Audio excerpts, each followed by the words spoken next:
Hola, ¿qué tal, estimados estudiantes? Vamos a iniciar con la segunda semana de nuestra asignatura Historia del Derecho Mexicano y en esta ocasión me di el tiempo para poder estar con ustedes, aunque sea de manera virtual, y poder tocar este tema que es muy importante y que definitivamente se va a apreciar distinto si les pongo nada más los trabajos que si tenemos alguna sesión.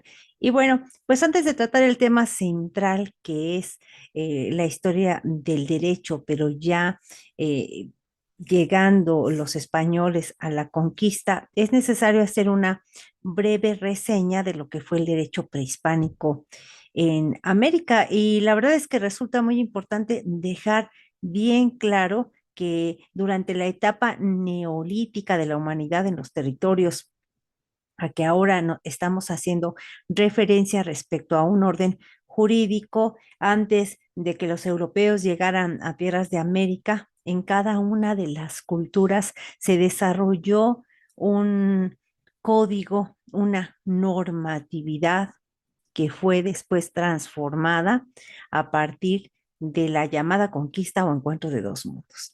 En cada una de las culturas, como lo son los incas, los teotihuacanos, los mayas, los chichimecas, los tarascos, bueno, pues cada una de esas culturas se han encontrado vestigios que hacen patente que existían plasmadas códices, leyes, normas que desde el derecho primitivo tenían ya el objetivo y la intención de poder desarrollar una cívica de grupo social, donde el comportamiento diera pauta a beneficios como grupo y la falta a las normas también pudiera ser castigada. Pero bueno, encontramos que prevalece el dogma, la religión, la cultura y a partir de ahí un orden jurídico. Por ello es que para los españoles fue muy fácil partir de la divinidad, partir de un Dios que se enoja si se infringen las normas, de un mandato divino para poder colonizar. Entonces, bueno, indudablemente en cada una de las culturas se desarrolló una estructura de acuerdo a los usos y costumbres que ya tenía, a la aplicación y modificación que se le iba haciendo hasta que en el siglo XVI, época en la que principalmente la corona española auspició la colonización de tierras lejanas, esto a través de la navegación y de valientes intrépidos marineros que encabezaron la gran aventura de descubrir y conquistar tierras del Nuevo Mundo que quedaban a propiedad del rey. Entonces, bueno, la ocupación de las tierras americanas por parte de los europeos que consumaron el dominio sobre los primigenios ocupantes dio motivo a una polémica respecto a la legitimación o fundamentación de España para poder ocupar las tierras en cuestión, por lo que hoy vamos a exponer los principales fundamentos por parte de la corona española, el derecho, la reclamación del derecho a las tierras americanas, pero también la implantación de una normatividad. Entonces comenzamos con, ¿qué les parece a ustedes? La herencia del derecho romano en México.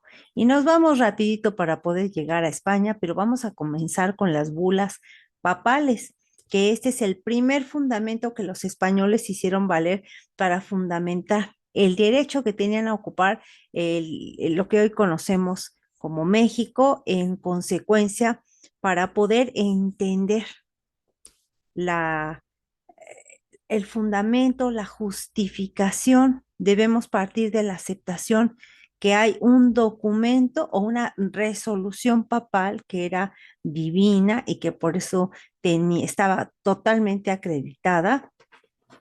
Y si acudimos al diccionario de la legislación y la jurisprudencia, vamos a encontrar que bula es la carta o epístola pontificia que contiene alguna decisión del Papa. ¿Sobre qué? Sobre algún asunto de gravedad tratado con larga discusión, y suponen que un maduro examen y está estuchada en pergamino con sello de plomo, en donde se encuentra además impresa la imagen de San Pedro y San Pablo.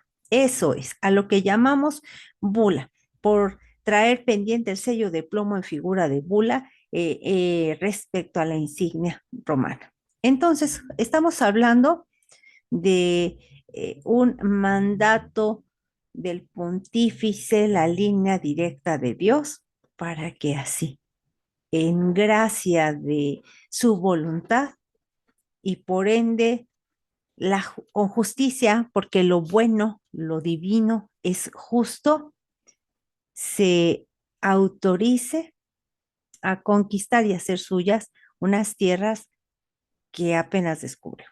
Entonces, bueno, jóvenes, las bulas en las que el rey de España fundamentó su derecho para ocupar las tierras en América fueron aquellas que expidió el Papa Alejandro VI, sobre todo la de mayo de 1493. Esta bula también fue conocida como Eximia Devotionis Dudum Siquedem. En este documento se concedían a los reyes católicos la propiedad y plena autoridad en todas las islas y tierras descubiertas y por descubrir hacia el occidente y mediodía, fijándose una línea de demarcación entre las islas portuguesas y castellanas, y la cual fue aceptada por ambas partes en el histórico Tratado de Tordesillas. Este fue firmado en 1494. A los reyes católicos en las bulas en cuestión se les imponía la obligación de que en estos descubrimientos debían evangelizar a los naturales de las tierras que descubrieran y todas las que fuesen a conquistar. Todo esto fue el fundamento que en un primer término se consideró el más valioso, la autorización para abrir en nombre de Dios que las tierras de América pasaran al dominio de los reyes católicos y de sus herederos o sucesores, fundamento que ha sido ampliamente polemizado y también ha sido objeto de estudios hasta hoy en día. Bueno, pues en este momento nosotros ya lo estamos haciendo. Pero pasemos ahora al derecho positivo español. Hablamos que el derecho positivo es toda la normatividad escrita. En este caso, otro de los fundamentos que han sido esgrimidos para legitimar la propiedad de España sobre las tierras del hoy territorio mexicano ha sido la propia legislación española del arribo de Cortés y sus hombres a México. Y entonces la ley 20 título 27 de la tercera ley, en la cual se disponía que las casas del enemigo de la fe de cualquier naturaleza pertenecían al rey. Vamos a ver entonces ahora, jóvenes, la usucapio. La usucapio, como es plenamente conocido, pues es una figura jurídica que se origina entre los romanos y que forma parte importante de este derecho, que en un principio fue válido, sí, dentro del derecho civil. Sin embargo, esta figura jurídica no era aceptada como parte importante del derecho público, pues tenía como requisito esencial para su procedencia que las tierras ocupadas estuvieran despobladas. Entonces, es de considerarse que no es aceptable esta figura como fundamento de propiedad. Habida cuenta que el territorio conquistado pues, se encontraba habitado y bajo la autoridad de varias culturas prehispánicas, por lo que no existió la ocupación primera para ser considerada como usucaria. Pues esta figura no es otra cosa sino el derecho de los primeros ocupantes. Pero de ahí vamos al derecho de la conquista.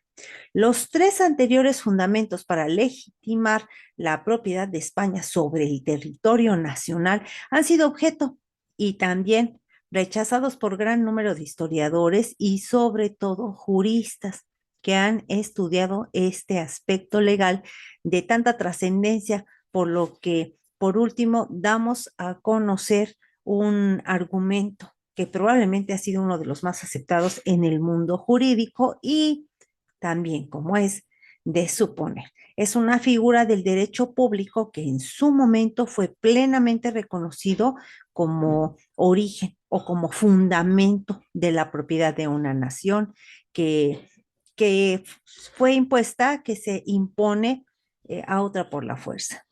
El derecho de conquista a jóvenes es considerado como el uso de la fuerza para lograr la ocupación y el dominio de un determinado territorio. Hablemos del caso particular de México, es de considerar que efectivamente los españoles llevaron a cabo una conquista entendida, esta como la forma de ganar un territorio, pero mediante ocupación bélica. Por lo tanto, si aceptamos la verdad incontestable de que los soldados de la península ibérica al mando de Hernán Cortés, mediante el uso de la fuerza, sometieron a las culturas asentadas en primer término en el Valle de Anáhuac y que el derecho de conquista se encontraba en tal época legitimado por el derecho público, necesariamente se debe de llegar al convencimiento y conclusión de que los fundamentos para que la propiedad de los territorios señalados le fuera reconocida a España y además que tuviera como legítimos por ser reconocido, como ya se dijo, el derecho de la conquista.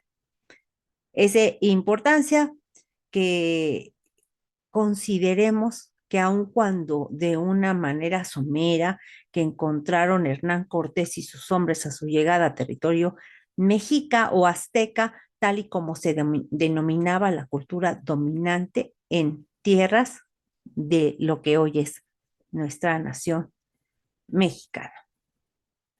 En la semana anterior hablamos o vimos un poquito de la legislación indígena, conocimos un poquito de las raíces, pero ahora lo que nos toca es abordar y hacer el análisis más a profundidad de este derecho español, de la organización judicial que se hace a partir de que los españoles deciden tomar por cuenta propia la legislación y la aplicación del mismo. Entonces vamos a entrar de lleno ahora sí al derecho colonial.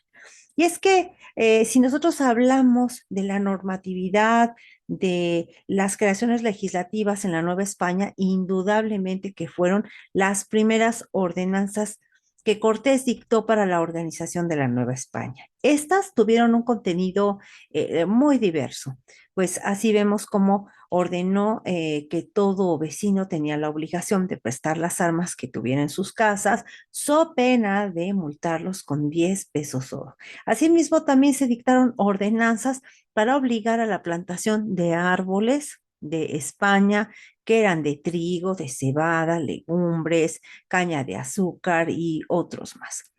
Dictó de igual manera una ordenanza en 1525 que a la letra dice, les voy a comentar.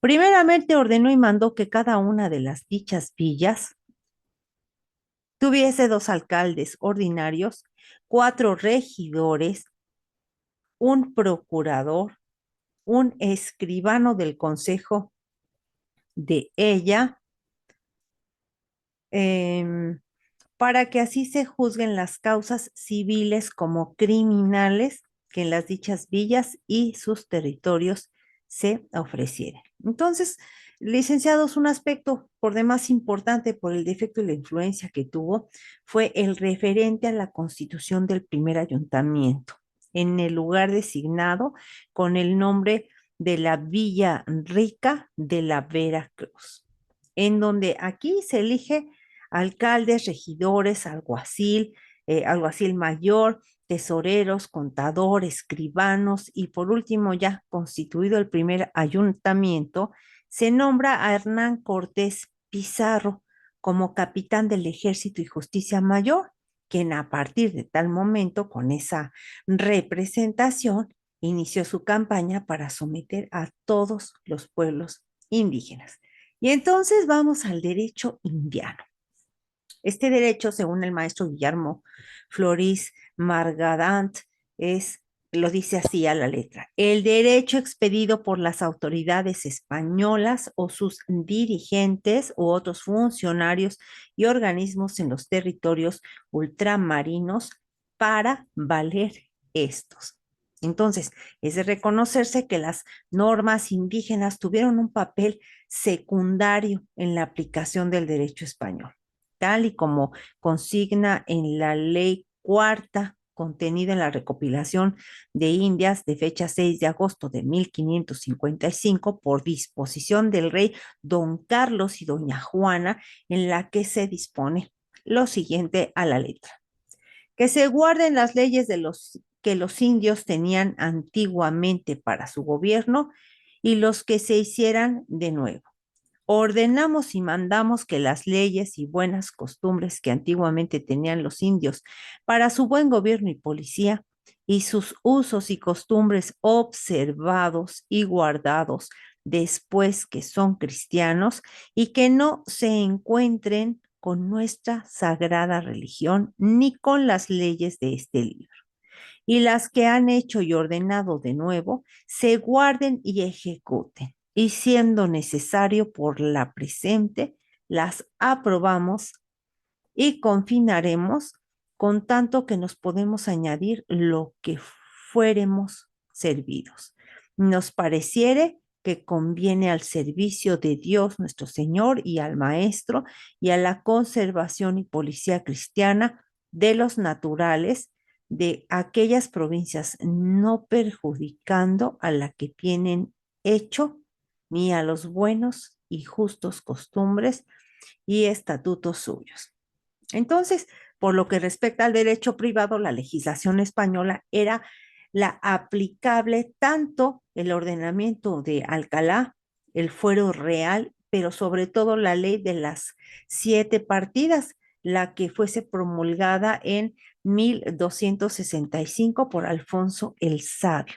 Para tal efecto, tanto don Carlos y doña Juana y don Felipe IV, en la recopilación de las leyes de las Indias, ellos disponen lo siguiente: que se guarden las leyes de Castilla en lo que no estuviere decidido por las leyes de India, por lo que en la ley segunda de la recopilación se estableció: ordenamos y mandamos que en todos los casos, negocios y pleitos en que no estuviere decidido ni declarado lo que se debe proveer por las leyes de esta recopilación o por cédulas, promisiones u ordenanzas dadas y no revocadas por las Indias, y las que por nuestra orden se despacharen, se guarden las leyes de nuestro reino de Castilla conforme a la de Toro.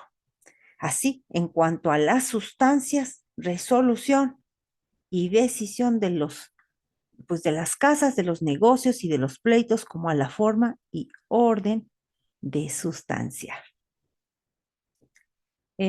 Jóvenes, es necesario que aclaremos que el derecho indígena y el derecho indiano no eran lo mismo, pues el derecho indiano se encontraba constituido por el grupo exiguo de costumbres jurídicas prehispánicas, las que sobrevinieran por el aval de las leyes de Indias, las que se encontraban en 9 libros desde la edición de 1681, así como las de 1756, 1774 y 1791. Los libros en cuestión eran los siguientes: el libro 1, que se refería netamente a la iglesia, los clérigos, los diezmos, la enseñanza, la censura. El libro 2 habla de las normas en general, del Consejo de Indias, las audiencias del juzgado de bienes de difuntos, esto con detalladas reglas sobre la conservación y transmisión anual de los bienes de fallecidos en las Indias, si es que no tenían herederos ahí en el lugar. El libro tercero se trata del virrey y de asuntos militares. El libro cuarto se refiere a los descubrimientos de nuevas zonas, el establecimiento de centros de población, el derecho municipal, las casas de moneda, los obrajes, o sea, es decir, los talleres industriales. Viene entonces el libro quinto, que contiene normas sobre gobernadores, alcaldes, mayores, corregidores y cuestiones procesales. El libro 6 está dedicado a los problemas que surgen en relación con el indio, las reducciones de indios, sus tributos, los protectores indios, caciques, repartimientos, encomiendas, normas laborales, entre las que encontramos la fijación de ciertos salarios, limitación temporal de la vigencia de algunos contratos de trabajo, normas como la de una mujer india no puede servir en casa de un colonizador si su marido no trabaja ahí, etcétera. El libro séptimo se refiere a cuestiones morales y penales. Ahí inter alia. Se insiste en que los colonizadores casados no deben dejar a su esposa en España y además vengan solos, deben dar fianza para garantizar su regreso dentro de 2 años. Esto en caso de mercaderes, que su actividad primordial sería de 3 años. El libro octavo contiene normas fiscales. El libro noveno reglamenta el comercio entre la Nueva España y la metrópoli, conteniendo normas, por ejemplo, sobre la casa de contratación en Sevilla. Se declara competente para controversias sobre el comercio entre la Nueva España y España, el consulado de Sevilla. Aquí encontramos también normas sobre la inmigración a las Indias y sobre el establecimiento del consulado de México, cuya vida jurídica debe inspirarse en la de los consulados de Sevilla y de Burgos, que era la aplicabilidad de las organizadas de Bilbao a la vida mercantil de la Nueva España, solo es confirmada hasta el siglo XVIII. Entonces, pues como era de advertirse, el derecho indiano fue eminentemente un derecho público y para las relaciones entre particulares, para el privado debía de aplicarse el derecho castellano, sobre todo la ley de las 7 partidas. Pero, ¿qué hay del derecho penal? En esta disciplina jurídica observamos instituciones y reglas que hasta el actual momento, hoy en día, se aplican y que se encontraban en el derecho indiano. Ejemplo de ello es la libertad bajo fianza, el límite de 2 años para finalizar un juicio penal. En relación a las denuncias de carácter penal, se aplicaban supletoriamente la ley de las 7 partidas, concretamente en la ley número 14, en donde se disponía que la denuncia debería de ser presentada por escrito, debiendo contener el modo, tiempo y circunstancia de ese hecho ilícito. En el libro séptimo de la recopilación de las leyes de Indias de 1618, en el que se tratan cuestiones morales y penales. Estas daban lugar a decisiones arbitrarias y tendenciosas al existir una confusión muy marcada entre delito y pecado. Entonces, dentro de la recopilación de las leyes de los reinos de las Indias, dentro del tomo segundo de la edición de 1681, a cargo de don Julián de Paredes, tomamos algunos delitos y penas ahí contenidos. Y dice, ley que se guardan las leyes contra los blasfemos. Y entonces, esta recopilación está ordenando lo puesto conveniente sobre prohibir los juramentos y la pena en que incurren los que juran en el nombre de Dios en vano, y porque conviene que los blasfemos sean castigados conforme a la gravedad del delito, de las leyes y una aplicabilidad pragmática para sus efectos, para que se prohíban. Y además, sus penas sean guardadas y excusadas en las Indias con todo rigor, como así se está estipulando. Bueno, como se darán cuenta, se fue formando de acuerdo a las necesidades y el entorno. Hay que comentar que los españoles eran muy hábiles. No descartaron totalmente las leyes que ya se tenían, que ya tenían las culturas prehispánicas, sobre todo porque ya estaba la población conductuada a la obediencia, solamente hicieron algunos ajustes a conveniencia. También es importante comentarles que los hechos que se suscitaban se iban registrando. Había un libro de registro y en determinado tiempo se reunían para compartir qué sucesos se habían manifestado y de qué manera se habían resuelto para así poderlos compartir y poder legislar. Pero ahora hablemos del derecho civil y decíamos un poquito atrás que el derecho indiano tuvo una estructuración predominante en el rubro del derecho público. Así que el derecho castellano tuvo una aplicación supletoria al indiano, aplicándose la ley de las 7 partidas. Sin embargo, encontramos algunos autores como el maestro Flores, Floris Margadán. Él dice que no obstante lo que acabamos de comentar, el derecho indiano tuvo importantes aportaciones en materias como el derecho familiar. Toda vez tratándose del matrimonio, tal derecho consignó normas más relajadas, más laxas que las contenidas en el derecho castellano, tal y como fueron las dispensas en los impedimentos para contraer nupcias. De igual manera, se legisló sobre los matrimonios celebrados entre indígenas que fueron antes de la conquista, señalándose que una vez que estos fuesen evangelizados, se les reconocería su unión matrimonial. Y en relación a la propiedad se consignó el principio de que deberían de cumplir con una función social, imponiéndose la obligación de construir en esas tierras de su propiedad su casa habitación.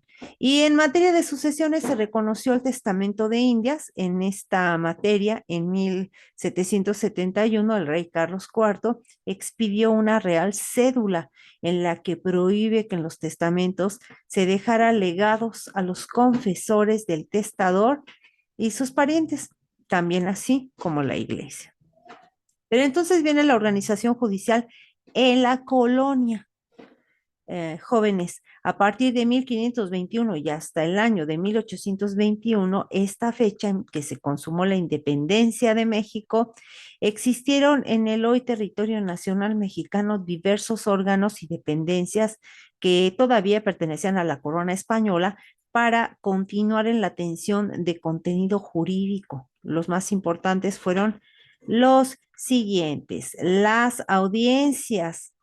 Sí, como antecedente de las audiencias reales que existieron en México, tenemos a la Real Chancillería de Valladolid, la cual tuvo además el título de audiencia. Tenemos su origen en 1489 y después vienen los juzgados, el Juzgado General de Bienes de Difuntos. Este es un órgano jurisdiccional que viene a contenerse dentro de la jurisdicción especial que era facultad de la Audiencia Real, y junto con la jurisdicción ordinaria son las dos atribuciones jurisdiccionales que eran competencia de la citada Audiencia Real, con su origen que data en el año de 1526 y además es constituido mediante, como toda cédula real, promulgada en ese mismo año, 1526. Otro más, juzgado de provincia. En el Diccionario Razonado de Legislación y Jurisprudencia de la autoría de don Joaquín Escriché, se define el juzgado que nos ocuparemos, que es el que les acabo de mencionar, el juzgado que formaba cada uno de los alcaldes de casa y corte en Madrid y de los alcaldes del crimen en las poblaciones donde dicha chancillería o audiencias para conocer en primera instancia de los negocios civiles y criminales en cada uno de los cuarteles, en su respectivo cuartel, a prevención con los corregidores, tenientes de villa y alcaldes mayores. Tenemos después el Tribunal de la Acordada. Ante la imposibilidad de que los alcaldes del crimen y los ordinarios de las poblaciones conocieran de los delitos que se cometerían en los caminos reales de México, para el año de 1710 se acordó la creación de un tribunal de la acordada, para lo cual se le confirieron facultades extraordinarias al alcalde de la Santa Hermandad de la ciudad de Querétaro, quien ya había combatido a los salteadores de caminos con éxito para la organización de los cuerpos necesarios para combatir a los ladrones que bululaban en los caminos, no solo en la Nueva España, sino también los de Nueva Galicia y la Nueva Vizcaya.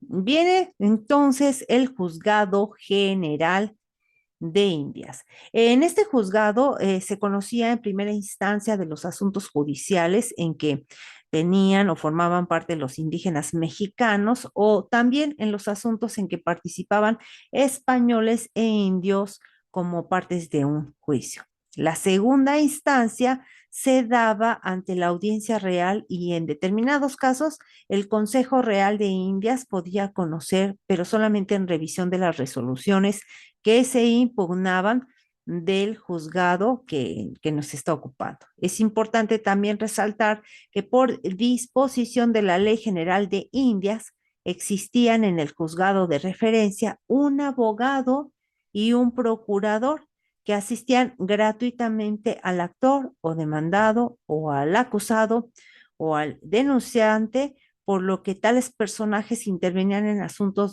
pues, del orden civil y penal. Los principales casos de que conoció el juzgado de referencia fueron los relativos a conflictos por tierras y aguas en los poblados en que actuaba. Tiene entonces el Tribunal de la Real y Pontificia Universidad de México. Los estudios a nivel universitario en México, jóvenes, fueron inaugurados el 25 de enero de 1553, pero no se iniciaron sino hasta el 3 de junio ya de ese mismo año. Para el 12 de julio de este 1553 se dicta la primer cátedra de Derecho en América, y a partir de tal momento se originó la carrera de Derecho en México, habiendo obtenido el título de Universidad Pontificia mediante bula del Papa Vicente VII de fecha 7 de octubre de 1597, y le fueron concedidos todos los privilegios de que gozaba la Universidad de Salamanca mediante cédula real de fecha 7 de octubre de 1572, entre los cuales se encontraba el ejercicio por parte del maestro escuela de una jurisdicción promulgada para los catedráticos, estudiantes y oficiales de la propia Universidad Real y Pontificia de México, lo que se tradujo en un verdadero fuero universitario. En materia de recursos, el derecho castellano desarrolló una gran variedad de los mismos. Entre ellos están, pues, el recurso contra actos del virrey a través de la apelación que se imponía ante la Real Audiencia. Había otro, el recurso de fuerza, que constituían en impugnar una resolución que pronunciaba un tribunal eclesiástico, al reclamar que el asunto resuelto era pues de jurisdicción civil y no precisamente de la jurisdicción religiosa. O a la inversa, cuando un religioso impugnaba una resolución que se había promovido ya en un tribunal civil. Bueno, de esta manera nosotros ya hemos abordado este derecho colonial. Espero que sea muy interesante para ustedes. La actividad que vamos a realizar está en su plataforma Moodle. Muchas gracias.